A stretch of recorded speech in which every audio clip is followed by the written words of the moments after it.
Next question. How do you install pride back into an individual and ultimately a battalion?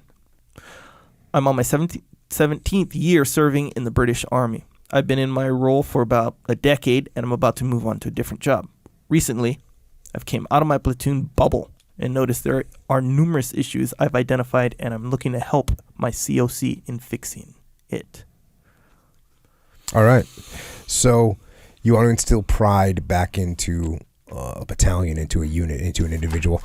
In my opinion, pride comes from hard work. Mm-hmm. Pride comes from discipline. Pride comes from performance, and pride comes from winning. Sure. And how do you win? You win from hard work. You win from discipline. So that's the cycle. You work hard, you stay disciplined, that makes you start to perform, that makes you start to win. Mm-hmm. When you start to win, you get pride. And of course there's a dichotomy there too, because you can work your guys too hard, right? You can do that. So you have to balance it. And it's funny, actually, Leif was talking about this. I don't know if it was, we were with a company, and he was saying when we formed up Task Unit Bruiser, we worked hard. We worked a lot harder than normal task units worked. We stayed later at work. We came in earlier.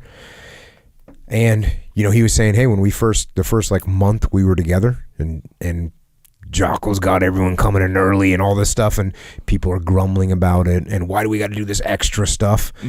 And he's like, yeah, there's people are grumbling about it. But then once we started going through training and our performance was above our peers, then all of a sudden it turned from grumbling to like pride. Yeah. So that's then the guys, they stopped complaining and they start bragging. Yeah. Because you know what? We're TU Bruiser. Yeah, of course you're not at work because your task unit is weak. Yeah. We are strong. You are weak. Get away from us. We don't want to be associated with you. Mm-hmm. So you start getting that, which is, you know, pride. Yeah. So I think that's what you got to do. You got to instill the hard work, the discipline in your team. It'll hurt a little bit at first. You got to make sure you don't go overboard with it, and that'll get you what you want.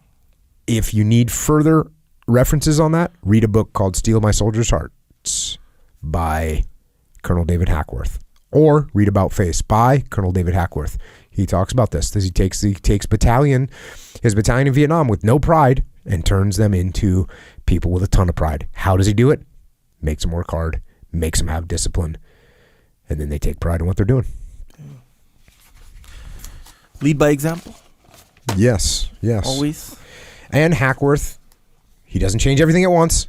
He doesn't come in and just go crazy. He starts changing important small things, a couple a day. I think literally he says 2 a day. I'm going to change 2 things a day. Yeah, it's good. But he did start off with a big thing. If you remember this, he checked in this battalion. Guys have radios, guys have guitars, guys have little bars set up. They got all this crap. And he goes, hey, everything that you can't fit in a rucksack, tomorrow morning in the middle of the compound here, and we're getting rid of it. So that was a big wake-up call for everyone. Yeah. But it was a wake-up call, and also it was, why are we doing this? Well, we're doing this so that we can move. When we move, we won't get hit at night. We won't get hit at night. We won't lose anybody. So, yeah. Good stuff. Makes sense.